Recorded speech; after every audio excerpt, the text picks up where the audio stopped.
So there's a question about what the we already spoke previously about not praying in a place that is parutz, in an open place, because open places don't have the quality or the element of bringing a sense of closure. So a person should have more kavanah and more achnah, more submission to Hashem. So it's better to play in a closed space. And we said about the kotel, even though it doesn't have a roof, but you are obviously at the kotel and there's a wall in front of you. And if you're outside in the field on a hike somewhere, you're going to pray mincha or something, try to pray near or between bushes or trees or something, so it gives you a sense of closure.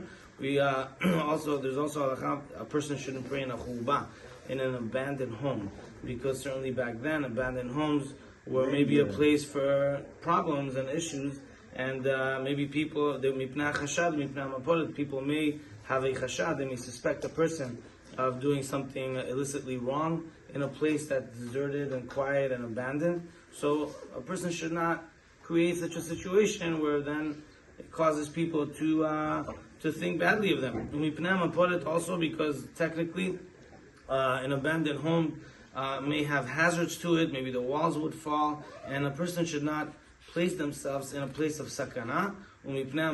Also, this was maybe more prevalent back then, bad mazikim, spirits that were in places, and sometimes they would need attention and wait for someone to visit them, so that wasn't a good idea.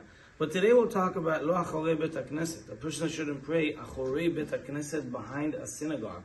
Now, what is the problem in praying behind a synagogue?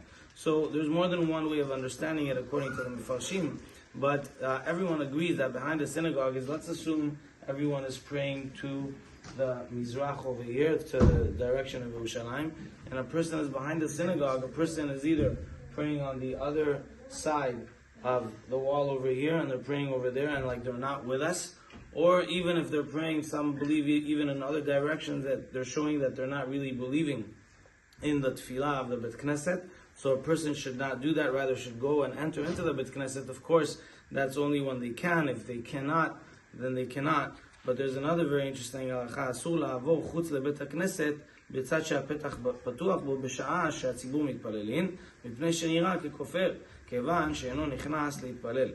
So he says over here, a person that when there's a minyan and they're inside the synagogue and it's open, a person shouldn't go there and disregard the fact that there's tefillah in the synagogue. Rather, they should go in the synagogue to show that they support the idea of tefillah, and they're not kind of disregarding the idea.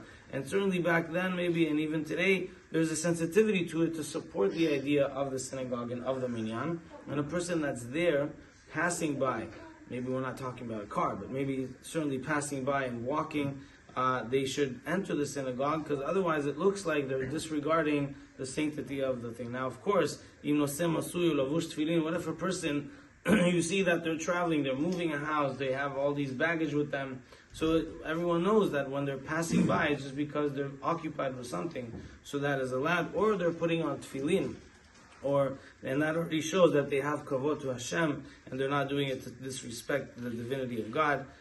Or there's another synagogue in the city where then bypassers can assume that, hey, this person is going to go pray somewhere else. And this gives me a lot of inspiration to incorporate and motivate whenever, let's say, there is a maybe a simcha in a synagogue, maybe something happening in the building of a synagogue, and there's a minyan at the same time.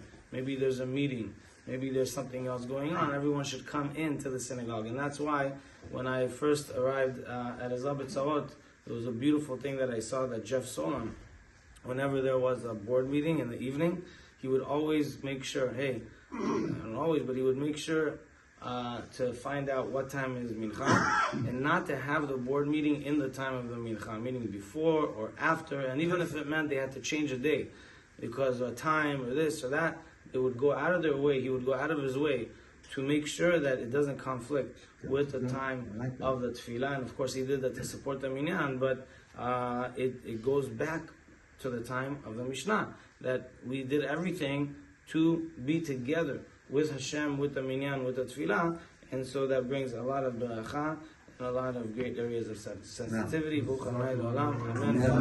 pray that our tefillot should be answered and accepted. Amen.